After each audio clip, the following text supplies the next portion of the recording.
partie de cette plateforme politique qui soutient le président Félix Antoine Tshisekedi. Il faut également signaler que Maître Konsa Mutamba, l'ancien ministre de la Justice, a été condamné de 3 ans de travaux forcés. Mais il faut vous signaler que jusqu'à maintenant, Mutamba reste toujours dans une résidence surveillée. Alors, on attend la suite. Est-ce que Mutamba sera en prison, oui ou non? Alors, la suite nous réserve. Est-ce que la population congolaise doit encore se réunir tout autour d'un autre acteur politique peut-être qui aurait été accusé de détournement? Également, Tokobeta Masolo Matali, gestion ya ville province de Kinshasa, où ils ont mis bongo na maboko ya mwana Congo, Daniel Bumba Lubaki et Edi Iyeli Moula. Tokobeta également Masolo Matali, invitation ya Fondation Tabombeki, yo et Boka qui porte na ba leader d'opposition Moussou Bayikete, gouvernement ya Tshisekedi, ezali ko kambi kabango pour que Bakende Kosolola Maïmatali Congo Liban. Alors, l'avenir, il y a un dialogue interne. Oyo, Baïka Baliko Senga, est-ce que Tshisekedi est au bout de sa pensée? Alors, Toko Kanisape Elongo, tout autour, il y a Maïmanso, Natina Nayango, Toyambi, Natina Nabino, ba Congo mani misato basali biso honneur mukolo lelo. Merci na bande bonso baliko s'abonner massivement na ta chaîne YouTube na biso. Merci pour notre partage à lien. Merci également pour notre soutien. On est en direct. Notre numéro est là en bas de votre poste télévisé. Au moment voulu, vous nous contacterez. Voilà, mon Congo Dominique, je rappelle que vous êtes indépendant, analyste politique, mais mon co allait soutenir l'Union Sacrée. Mbote pe boye malam. Mbote na yo ndeko mopandisango. Mbote na balandinyo surtout ya Parlons Congo. Topesi mbote na pasteur Kabundu Alessa pour na espace kitoko abongeli biso po ete toyaka to partageaka nini otokoka ko kanisa na ba kongomani na bosanité na pesa mbote na tata mokonzi ekolo wa kolanda biso. Topesi mbote na bana nyonso tu ya bahumbu atako ba ko nyokwama na punition oyo bomba pesi wango. Mais tu as vu, tu as dit Nabino et Longo, Bolanda Bisso, et puis tu as allé pour partager ma canisse et puis tu as vu Nini ou les comme actualité na Katiamboka. Merci beaucoup. Nous pensons que tu as allé dans mon Congo, Maître Blaise, je rappelle qu'il est cadre au sein de l'UNC, parti cher, il y a Vital Kamel Lokanini. Bonne peu malade. Mbote mwana mboka mbote na bakongomani bakolanda biso de gauche droite kaka momesano ndenge na lobaka bato bakolanda biso na bolomba bakolanda biso na bansankusu bakolanda biso na bumba bakolanda biso na ikela kuna na boyoma singa mwambe wapi bisika oyo ezali mokambi polele ndongolia tokola lobela bakongolais bakolanda biso na province ya Manyema bakolanda biso na Ituri epa ya le gouverneur Luboya bakongolais bakolanda biso na Chwapa bakolanda biso na Lomela bakolanda biso na Bandundu to bakolanda biso na Congo Central to na RDC Mobimba na tango oyo pe na bana barumbu oyo bakonyokwa mana oyo buyeke oyo mwana mboka Daniel Bumba yeko kotisa biso toyebite soki biso Congo tozana mal chance ya kozwa bato ya motinda ndenge wana sans plus tarder na kopesa mbote na leader nanga les pacificateurs on a lobaka les premiers de la République démocratique du Congo. Monsieur Google moto ya l'équipe congolaise sur na mayele Félix Tika makambo na ngala lobe les premiers o ya l'équipe congolaise nyonso na mayele c'est le Vital Kamere Lwakamilin moins King à l'équipe na Félix na lobby les premiers à congolais. Merci tozali pe elongo na mona Congo Benoît Fils Kabasele. Je rappelle qu'il est le coordonnateur principal. Il y a dynamique initiative Daniel Bumba Lubaki. Bote pe boye madame mbote ndeko Benoît Gelo mbote na bakongomani nyonso bazola na biso na minito mbote na mokonzi na ngai Augustin Kaboya Mwanabute le Mwanabute du chef mbote na gouverneur de la ville Daniel Bumba mokonzi oyo apesi Kinshasa gu oyo bakongo bakino batikale komona te sala eza partout Kinshasa tokome kotambola na poussière partout travaux partout dans toutes les communes. Il n'y a personne qui peut contester aujourd'hui le leadership à la tête de la ville de Kinshasa. Il y a Daniel Bumba Loba qui est le premier gouverneur qui a lancé des travaux dans toutes les communes. Merci. Et ces travaux sont prévisibles partout. Mbote na ba Congomani nyonso bazo dans biso bana nyonso afati béton. Toza awa pona kolobela makambo etale Congo na biso. Mwana Congo 3 minutes. Dialogue inclusif au sein il y a mboka na biso mais apparemment tozali kopesa confiance na masolo mali ko le Kamalibanda ya Congo qui est sur la l'interne. Est-ce que vous pensez que par rapport à l'invitation etikalaki ko bwa kama na fondation Kabombeki, pensez-vous qu'il y a une solution durable et koyingela na est? Ndekolanga imo pandisango eloko wana toali ko belela ko betambela bipai biso ete et ali piège. Oh, piège moko très bien organisé pour na ko lukarango mutu ya tata mokonzi kolo Félix Antoine Tshisekedi Tshilombo. Bakongomani nyonso tu bakoyeba ete mutu yo outi kotanga kombwa wa azalaka président ya Afrique du Sud Thabo Mbeki. Ali bolingo boye ya motema ya Joseph Kabila. Obi Ele Kabila ele Thabo Mbeki. Mandela Thabo Mbeki ali moninga ya motema ya Hippolyte Kanambe. Joseph Kabila alias ngamna lobite. Ngamna lobi yango. Monokozari ya ngai maloba ya Etienne Kabila.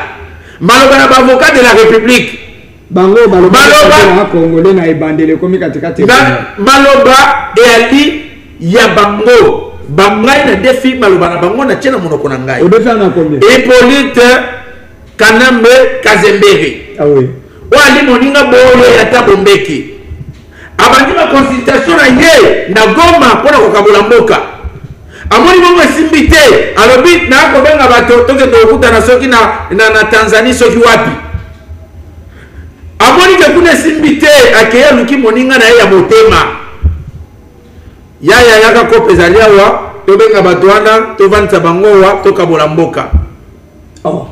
Il paraîtrait que Thabo Mbeki azalaka pena ba carré minye na ye na Katanga. Mandela. Il paraîtrait dans un bango bien conditionnel. Il paraîtrait que na bato yo bazali frustré na gestion ya tata mokonzi kolo banda ko ne bonga Thabo Mbeki pe ali na kati parce que azwaka ba carré minye illégalement. Tant que mboka Félix Tshisekedi Tshilombo a vendu à mettre hors de bateau tout va se retrouver hors circuit. Bakom bango surtout ba frustré. Bakongomani bazali conscient na ngai ete na mikolo ute koleka Thabo Mbeki asalaka ba déclaration incendiaire contre tata mokonzi ya ekolo. À quel plus loin ya kolobake Félix Tshisekedi a lui ko gérer na tribalisme. Même il n'a pas quiconque en défi. Il n'a pas d'institution, à part la présidence de la République. Nani wali ekolo moko na tata mokonzi ekolo wa ko chapeauter. Ceux qui sont à l'Assemblée nationale. Est-ce que muto ali kuna ali mboka moko na tata mokonzi ekolo? Ceux qui sont au Sénat. Est-ce que muto ko chapeauter? Ali mboka moko na tata mokonzi ekolo. Ceux qui sont même na gouvernement na primature. Muto ali wana ali ekolo moko na tata mokonzi ekolo. Même discours Oyo Hippolyte Kanambe a utilisé Ndazoki a tchepé na monoko ya Thabo Mbeki. Mais le lot Thabo Mbeki a vu courage. Il y a ba Congolais boya bovanda to solola. Est-ce que moi ni moi structure moko ya moké lokola to benga ngwata lokola fondation Mama Denise Nyakero. Et donc ben ça Afrique du Sud de que yaka wana batuna onyo so tuna ba opposant ba nanya so boya to ko solola. Et ali manque ya respect. Voilà pourquoi moi je salue les patriotes Patrick Muyaya Katembo. Merci. Parce que tant moi yoka ki yango alala ki pongi ke atelemaki et puis atelemeli yango na énergie non. Merci beaucoup. Na kozongela yo mwana Congo Dominique Lembesaka milinge ko bimasimanda ko balembe. Maître apparemment Kamere Ali lelo ko subir peut-être bali kokana été ba ko initier pétition contre ye. Je crois que na constat la mise au point na tina na yango. Peut-être ba déclaration na yemi susu na tina ye que to vendre en face to solo là to kanisa Congo azali victime il y a Koningi Saï. Est-ce que vous pensez qu'avec l'invitation il y a fondation il y a Libanda Congo et qu'on peut apporter solution? Qu'est-ce que rencontre on et qu'on peut garantir peuple congolais? Merci ndeko Benoît na maloba oyo pesi na ngambo na ngai. Na tikalaka koyebisa ba Congolais à tout moment, l'histoire a toujours été têtue de certaines choses qu'on est en train de faire pour notre pays. Qu'est-ce que la personne de Kamere n'a jamais interpellé les Congolais en général ou soit qu'on interpellé? Ezala ba Congolais bazala kati ya Congo, ezala ba Congolais bazali libanda ya mboka, to ba Congolais bazali ba diaspora kotalisa bango. Likambo ya Congo ekosuka kaka obodo pa ya banani ba Congolais bango moko. Étranger nini akoya kosilisa makambo etali ba Congolais. Je vous ai rappelé il n'y a même pas 2 semaines passées na Yebisaki Bino. Après le fameux dossier bidon, il y a procès 100 jours. Tant que va libérer qui mokonzi na biso Vital Kamerhe. Atikala ki kosa la tournée à Mani a Yebisaki ba Congolais nyonso alobi iyo. Pona biso kosilisa crise ezali na katikati ya Est esengeli kosala nini? Ko dialoguer na no biso moko ba Congolais en interne. To fandi face à face totini yo Moïse Katumbo lingi nini yo ndeko Kabila lingi nini yo ndeko Martin Fayulu Madidi olingi nini kuna epaya ndeko Adolphe Muzito olingi nini yo ndeko Frank Jongo olingi nini ba fandi na mesa moko lolenge to fandi boye ba pesa nini kanisi pona kosala besote mboka na biso sa nini ekende liboso na simanda toko yako lukako toko lukako dialogue na baoyo bazali lokola ba pays oyo bazali nzinga na biso kotuna bango en face na sima ya Mukongo te ya koloba tata bobundisaka biso pona nini to nyongo nini oyo Kongo ezalaka na ngo ya bino oyo biso Kongo des fois bokanisaka tozalaka incapable ya kofuta bino boyebisa biso lelo po tosala nini tofuta yango na seule condition ya koloba ata eteni moko ya mabele na biso ekokende pa ya monguna malemba kobukela biso mesa te lemba seka batikalaki kotalisa ba Congolais et c'est par là qu'on va revenir au Kamere za traite Kamere za boye boye na rappelaka ba Congolais ebele na yebisaka bango histoire à Genève. On était à Genève, on n'a pas vu tous ces visages que nous sommes en train de voir aujourd'hui et de vivre aujourd'hui, faire des scandales tout autour du chef de l'État. Oui. Tozalaka na bango te na Genève, tozalaka na bango te na Nairobi. Biso baoyo to lima mokonzi ya mboka na mutema moko. Biso baoyo toloba Fati ou rien. Mais qui ne sait pas que non, Kamere a dit Fati ou rien. Vous allez me dire que Kamere n'a pas des ambitions politiques. Vous allez me dire que Kamere n'a jamais souhaité un jour moi je m'efface d'abord pour l'intérêt supérieur à mon konziambo. C'est facile que vendre dans l'Assemblée nationale. Quand vendre dans l'Assemblée nationale, nous allons arriver par là pour vous dire que non, les lots, et ça là qui n'a pas préalable et belé. Pour Kamere na lobela kabino za la kamuto envie à kaba poste été. Allez envie à kaba poste été. Je vous dis que la personne de Kamere n'envie pas les postes.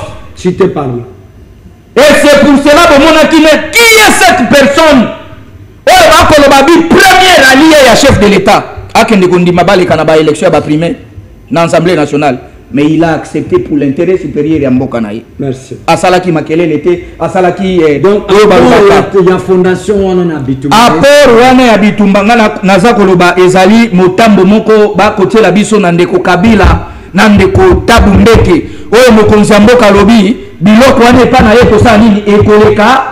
Merci. Mais quand vous trouvez solution à Mandou qui mbala moko bo panza kuna. Solution kuna dialogue. Solution to kozwa solution ekozwa mandeko yo kobanga te. Merci beaucoup.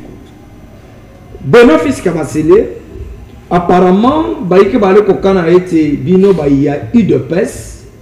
Vous allez na procédure il y a divisé pour mieux régner. Batunyo so bino bo solola na bango, bosuka kakaka que baza ba traître baza ainsi de suite. Mais bino à l'interne bitumbiali aussi était solution ekoya wapi. Alors ma question, est-ce que vous pensez que avec l'invitation il fallait accepter que Solola na ancien président Kabila Nanga tous les autres bah c'est la vérité et puis tu trouver solution puisque Bandokobana c'est bon pour ça qui veut. Merci beaucoup mon amboka Benoît Gelor. Mutuna nayo ezayi malam makasi.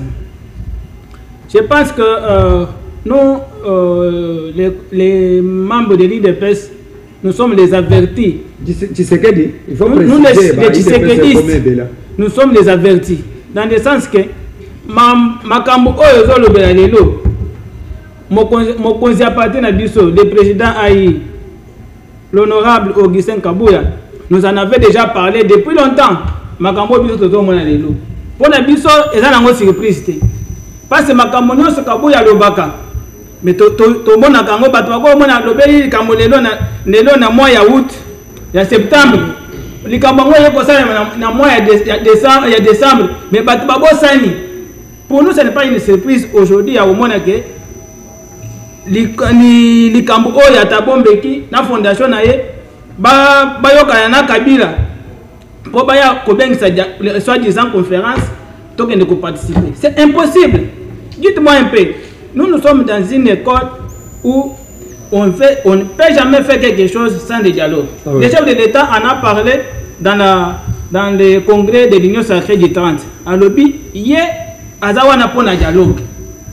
Dialogue wana akosala ngona nani? Akosala ngona ba Kongomani na kati ya Congo. Dites-moi un peu, biso ba Congolais toujours indépendance depuis 1960. Aujourd'hui 2025, est-ce qu'un enfant de 65 ans azalaka? Dites-moi un peu, qui peut me répondre à cette question? Un enfant à 65 ans. Non, on ne peut jamais pour nos problèmes congolais qu'une personne d'ailleurs vienne pour nous mettre ensemble pour causer. C'est du n'importe quoi. Mais j'ai dit les messieurs d'Abombeki a manqué l'occasion de cette terre. Parce que nous connaissons ces relations avec Joseph Kabila. Kabila n'a jamais aimé ces Congolais. Kabila n'a jamais aimé le Congo. Voyez bien ce que Kabila est en train de nous faire aujourd'hui. S'il était un homme sérieux, tu as dirigé un pays pendant plus de 18 ans. Et aujourd'hui, c'est toi qui viens encore allumer des faits. Il y a encore un soppel.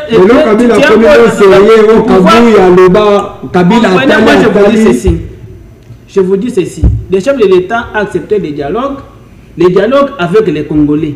Vous comprenez? Et à l'interne, on n'a pas besoin d'aide pour dialoguer. Parce que IDPS, c'est un parti qui prend la démocratie et qui prend le dialogue. IDPS, nous, c'est le dialogue qui est toujours au premier plan. Merci. Pour citer, je dis ceci. L'ami a évoqué le cas de... Vous savez, l'ami a évoqué le cas de Vital Kamerhe. Il est notre allié, on n'en disconvient pas. S'il y a quelqu'un dans ce pays en soit fait du pouvoir, c'est Vital Kamerhe. On ne sait pas. Vital Kamerhe, c'est quelqu'un qui en soit fait du pouvoir. Donc, du premier degré, qui ne sait pas. Vital Kamerhe, pour la président de l'Assemblée nationale, il était ministre. Akimi Baramoko, qui ministre pour avoir le bon président de l'Assemblée nationale. Qui ne sait pas dans ces pays. Apparemment, c'est comme si vous plaît, les frères,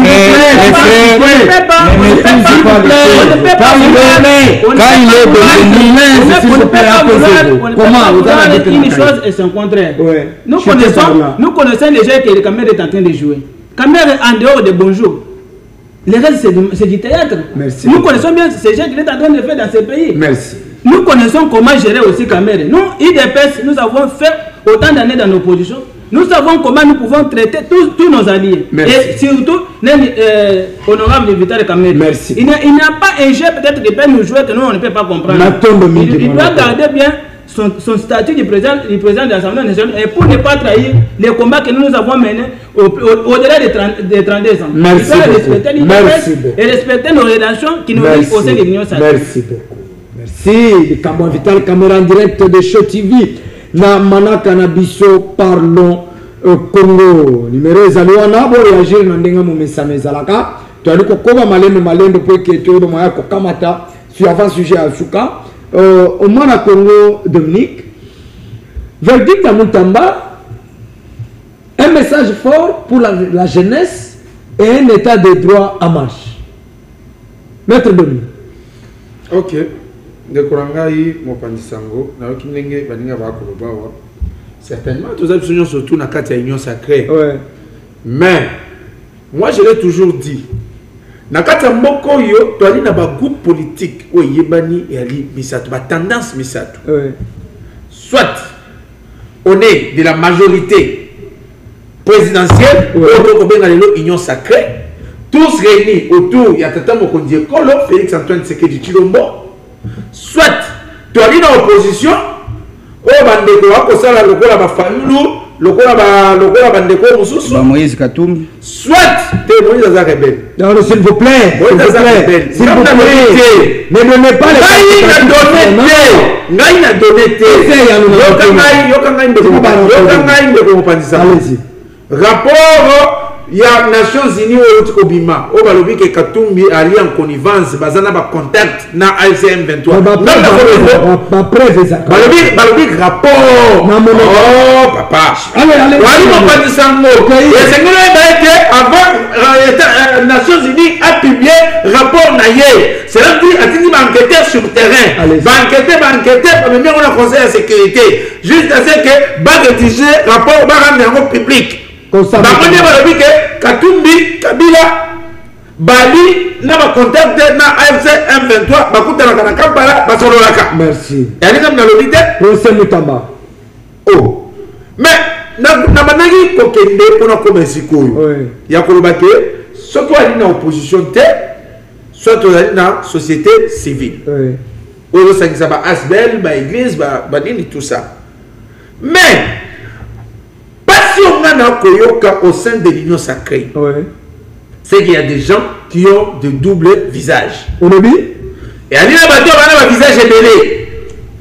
Le président Vital Kamerhe, c'est quelqu'un que moi je respecte beaucoup. IDPS d'ailleurs, je ne vais même pas toucher. Parce que je dis à tête IDPS, ça m'a dit ou bien ça Kamouya.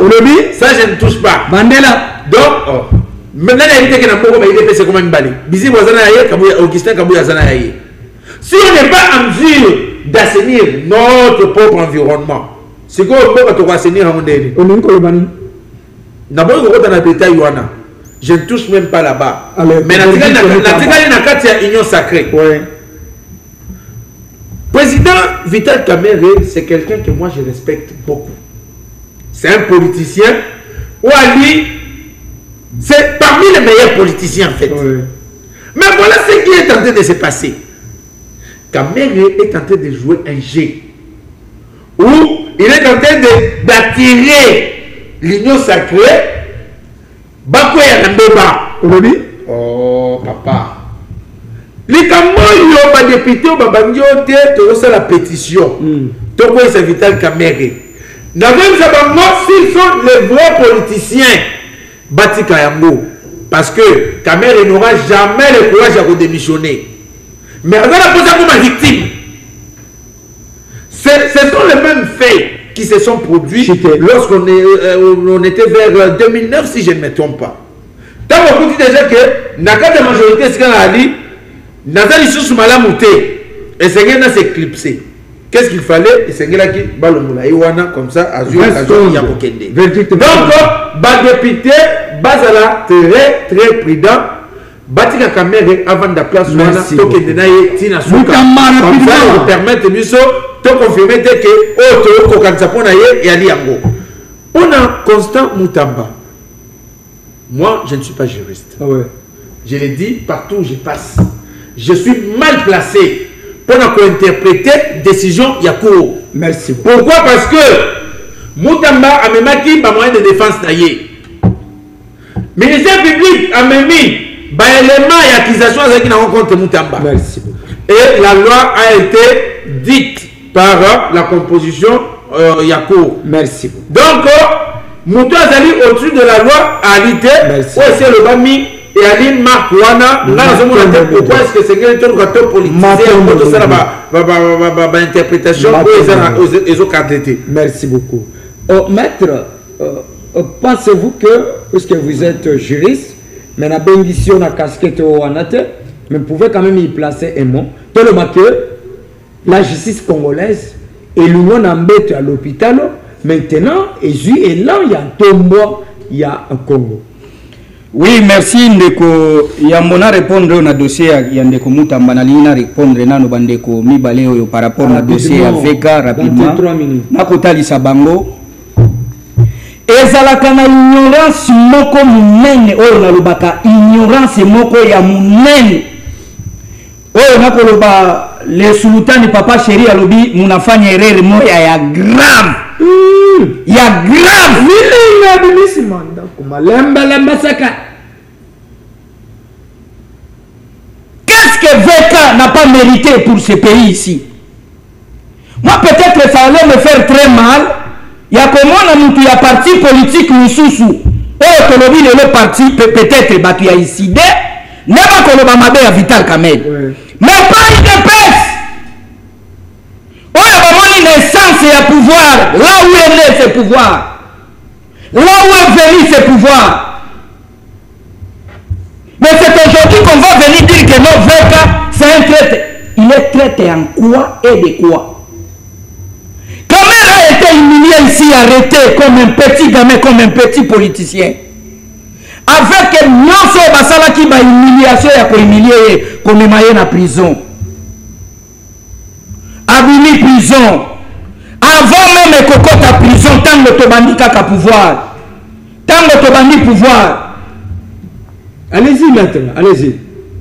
Et Zala qui prévit Kamer et Zalana Nina Katkati na Mboka yo, premier ministre ya Mboka yo, chose faite. Il vrai ou faux? Il sera encore parmi les, sur la liste des oubliettes. Dire que non, Tobo Sanaki Veka Tala Bonaboya Lobi, il n'y a pas de problème. C'est par là que Vital Kamer va aller se retrouver comme directeur de cabinet. Recadrage Koki. Et c'est pour dire Bisso Bimana école.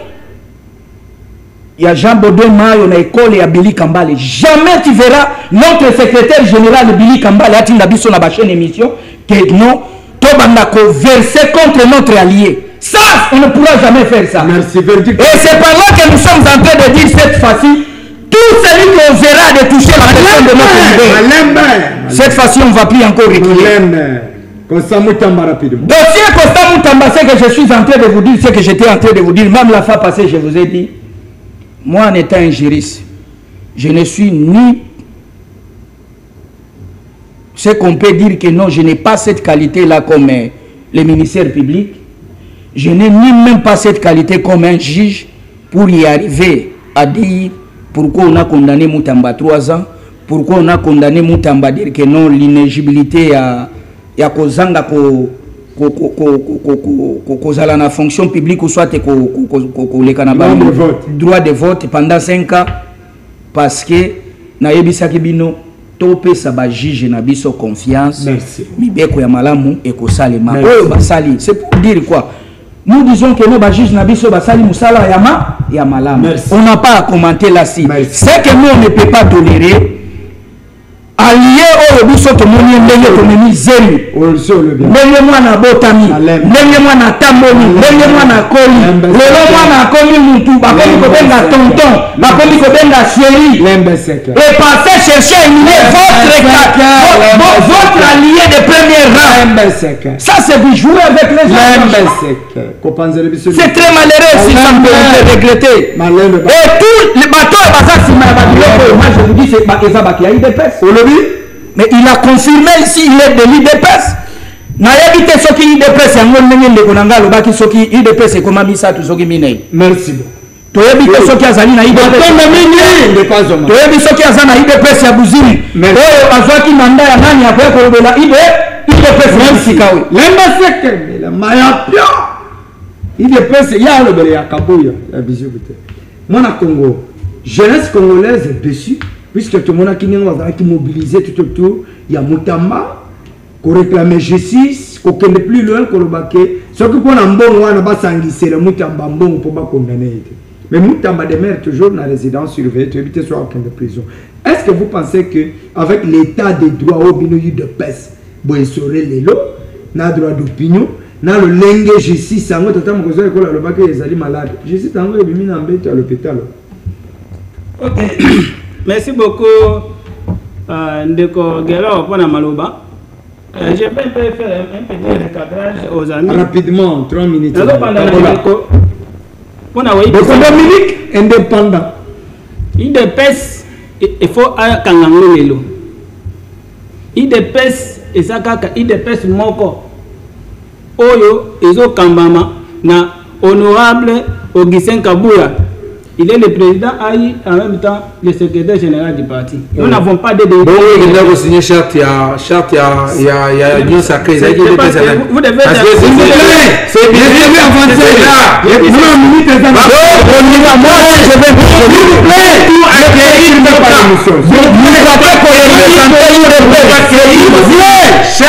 S'il vous plaît. Apaisez-vous. Je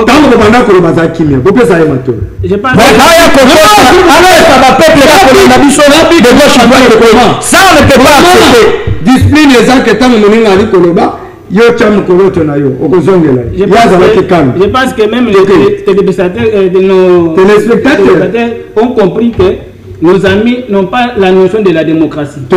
Nous qui avons grandi dans une école démocrate, vous comprenez que quand vous avez la parole, je vous laisse le temps. Je reviens pour dire à l'ami comme ça. L'IDPS, c'est un parti très bien organisé. C'est un parti qui prend l'état de droit. Un parti qui est dirigé par Augustin Kabouya, président AI. Bizimou, c'est notre secrétaire général adjoint. Le problème, c'est que beaucoup plus nous passons sur les chaînes de télévision, peut-être pour ne pas défendre ce que nous connaissons. Ouais. Ceux-là qui avaient participé au congrès, et ils ont vu Bizimou signer la charte. C'est-à-dire que l'ami n'est pas informé. C'est Kabouya qui a signé la charte. C'est-à-dire que l'ami n'est pas informé, il doit apprendre ça. Il doit apprendre ça. Qu'il écrive pour effacer ça dans sa famille. Deuxième des choses, nous, IDPS, nous ne sommes pas un parti allié à l'INC pour traiter avec l'INC dans l'hypocrisie. On n'est pas allié à l'INC pour traiter dans l'hypocrisie. Vous comprenez? IDPS c'est un parti, nous respectons Vital Kamerhe. Mais Vital Kamerhe... S'il vous plaît, s'il vous plaît,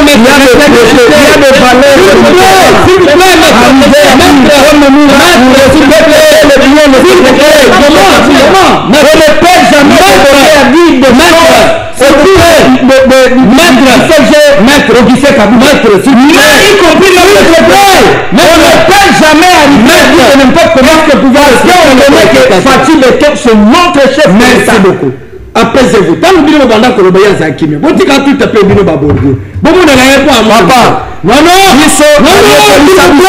que vous avez s'il vous plaît, à tout le monde. Je pense que moi je ne peux pas être sur la chaîne devant les gens qui nous regardent pour m'embrouiller. Merci, allez-y. Il est en train de s'embrouiller à l'occasion de rien. Chaque personne a son temps de se défendre. Merci. Je vous dis ceci. Rapidement, nous connaissons très bien que l'INC c'est notre allié de taille.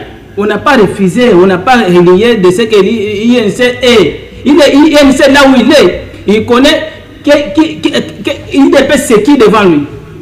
Un parti politique. C'est un grand parti politique et le premier même. Nous sommes la première force au niveau de l'Assemblée nationale. S'il faut peut-être prendre qui devrait être le président de l'Assemblée nationale, c'est l'IDPS. Quand on a parce qu'il faut que l'ami comprenne que non, nous on ne parle pas des choses qu'on ne maîtrise pas. L'IDPS c'est la première force au niveau de l'Assemblée nationale. L'IDPS c'est la première force au niveau de l'Assemblée nationale. Mais qui est président de l'Assemblée nationale? C'est un membre de l'IDPS. C'est pour lui faire voir que non, Vital Kamerhe, c'est pour la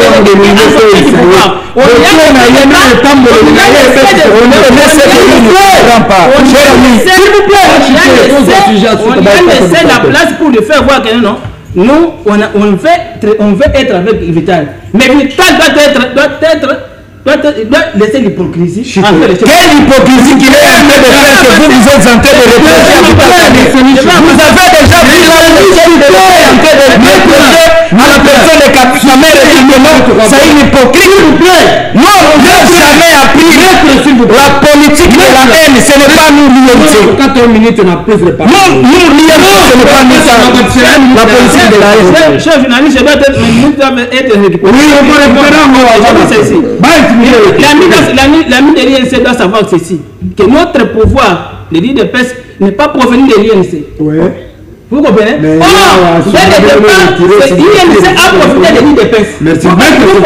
Vous connaissez bien les procès. La mise à nous revenir à ce qui s'était passé ailleurs. On a le comment. Comprenez, je vais répondre. Beaucoup de minutes. S'il vous plaît, s'il vous plaît, vous dérangez le monsieur. Kamel devrait être Premier ministre. Avec quelle majorité? Merci. Kamel, on lui a donné. Selon les accords, vous ne comprenez pas comment on va vous apprendre comment on gère le temps. Merci beaucoup. Dans votre parti politique. Monsieur, c'est que vous allez savoir. S'il vous plaît. Nous connaissons très bien. Aujourd'hui, procès 5 jours. Qui ne connaît pas que Kamel a détourné l'argent? Est-ce qu'il peut nier ça? Même il voulait retourner sur ce côté. La personne qui est en face de nous, on a un seul. Pour répondre au cas Moutamba. Oui, rapidement. Je dis ceci. Nous, comme étant un parti politique, je suis congolais comme tous les autres. Le jugement est déjà rendu. Oui. Le jugement est rendu au nom du peuple congolais. Mais peuple est tombé. Je dis ceci. Le jugement est déjà rendu. On n'a pas droit de s'interposer au jugement. Moutamba est bien encadré avec ses avocats. S'il faut aller faire des... Moi, je ne suis pas avocat, moi. Merci. Pour défendre, peut-être, Moutamba ne m'avait pas pris comme son avocat. Il a ses avocats, il doit aller faire des recours. Si peut-être que le jugement était mal rendu, on va nous revenir dans ces droits. Il n'y a pas de problème là-bas de s'interposer au jugement de la cour. Puisque ma bande est du mal à sujet. Mais la je suis à la province de Kinshasa. Puisque il y a un coordonnateur principal, il y a l'initiative Daniel Bumba. Comment on a papier pour que on va collaborer. Tellement que dans tout il y a un moko, il y a une cause de malversation. Moi, vous avez 2 minutes. La gestion de la ville provinciale de Kinshasa, l'infrastructure, travaux publics, quel que soit Banzani sur le Fungama, Daniel Bumba, un meilleur gouverneur au-delà de la gouvernance sur Balika. Le premier même. Merci. Au Colomba, comment? Non, mais Daniel Bumba, s'il vous plaît. On nous a pas donné la parole. Je ne peux pas m'apprendre. Je vous apprends ça, les journalistes.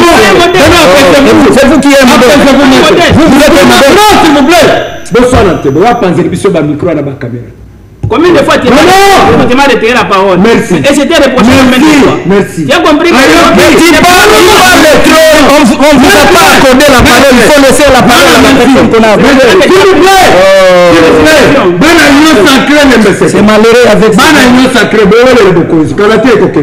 Alors, Dominique, Daniel Bumba, à la tête de la province, une gestion orthodoxe. Les gens qui ont participé à l'émission, permettent que je suis à moitié déçu. Pourquoi? Parce que ton invité, on a une volonté dans le plateau. Donc,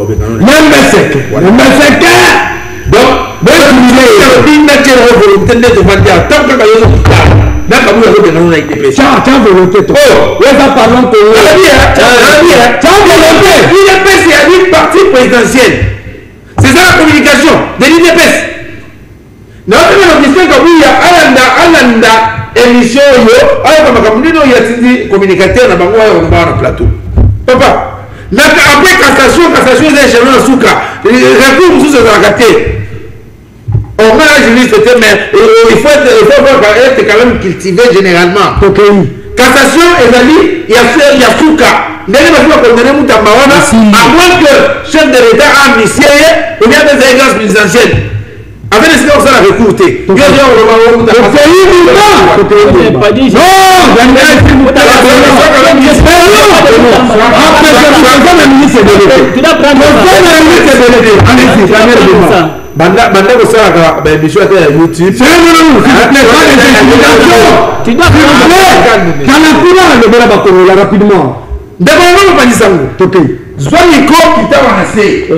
banda ko consulter ko momani moko moko so ka 5 échantillons tuna bango ante Bumba na ngobila boponi nani bako sayo ke Bumba ali mutu ngobila ali moi olobi Ngobila aleki Bumba 1000 fois.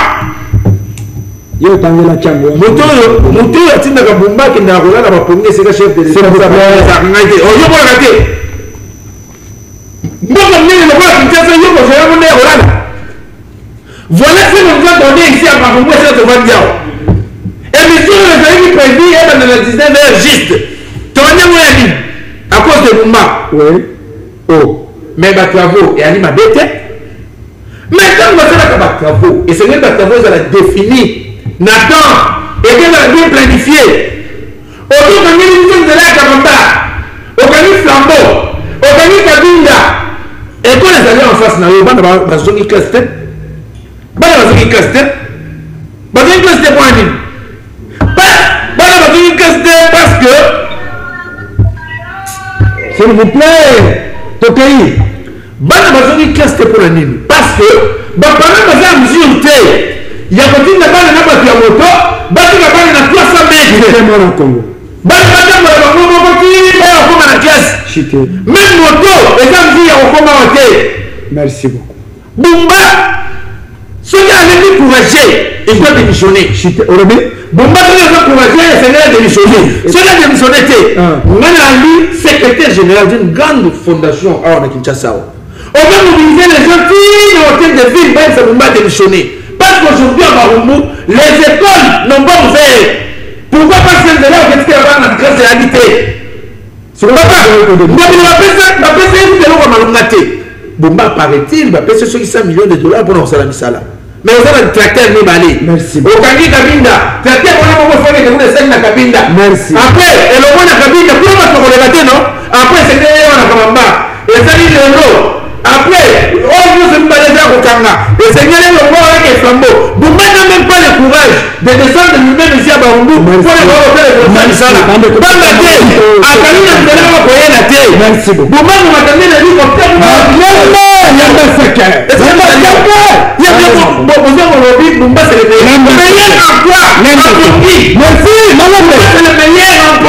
merci. Même le Congrès, il est plus de merci.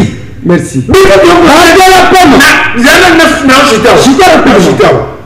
Même si on a plateau, nous sommes dans les caca.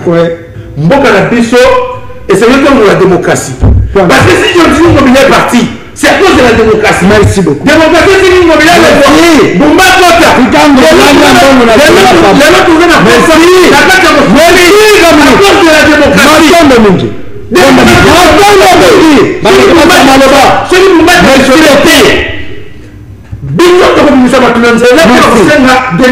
Merci beaucoup. Mais la paix, merci.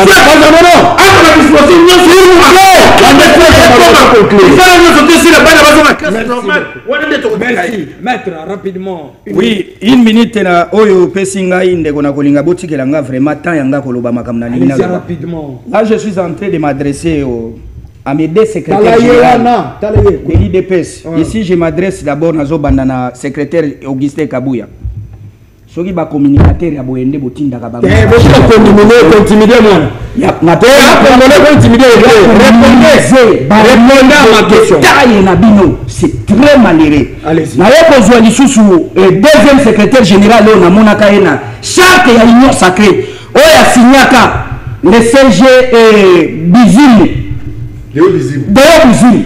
Soki ba communicateur ya boyende botinda ka bango pona koya ko manquer respect.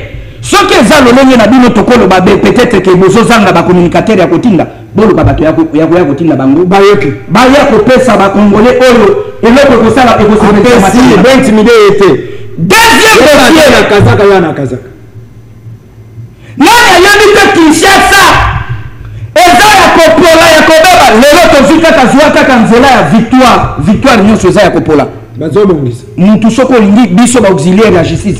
Ok, par exemple na parquet à Kalam, c'est tout un problème.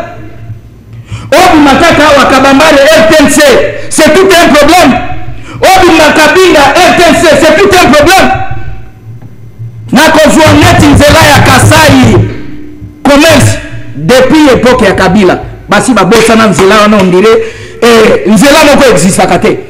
Les gens banzela mi balé ezalaka pumo ya mboka na biso Congo ezali bokasa na Kasai banzela wana soki eza impraticable makambo nyonso eza ya kosala nini ya kolala me yebisa ngai pourquoi tokokanisa ngobila te pourquoi tokokanisa ata ya andre kimuta yango te na babiloko aboyi mokonzi ya mboka tokosenga na yo tata ekolo pardon mokonzi ya mboka limogela biso merci lomelela biso pesa assemblée provinciale emingisa bapikolela biso Daniel matiti te mpo bapikola mpo aza kokoka eloko te merci message botikela ye temps puisque baattaque nyonso eza na ntina na ye bodérange te s'il vous plaît nana tomi omoke nasengi 2 minutes s'il vous plaît akomela alors mwana kongo Daniel Bumba, s'il vous plaît, n'intimidez pas les gens. S'il vous plaît.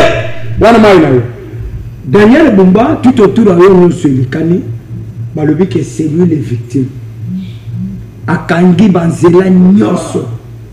Gestion naye, tout évité. Est-ce que vous pensez qu'avec Daniel Bumba, Kisasa, Ekolata et Lamba Yassika? 2 minutes. Merci beaucoup, Mwana Mboka. Galo, vous avez suivi les amis. Oui. Tout ce qu'ils ont fait comme intervention. Je vous ai dit que nous sommes bien formés dans notre parti. Oui. Je n'ai jamais vu. Nous avons société. Vous comprenez? Du début de l'émission, vous avez dit, moi je vous ai dit que nous avons un seul secrétaire général, c'est Augustin Kabouya. Mais comprenez, la personne qui s'est dit notre allié, lui il connaît des secrétaires.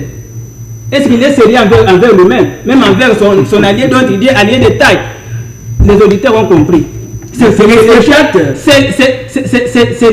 le jeu de leur maître. Ils n'ont jamais été sérieux d'eux-mêmes. Deuxième des choses, oui.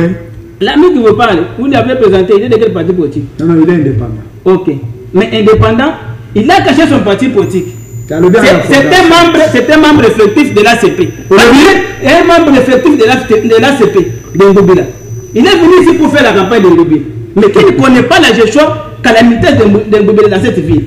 Aujourd'hui, comparer Bumba à Ngobila, c'est la nuit et le jour. Quels sont ces travaux que nous avons fait? S'il vous plaît.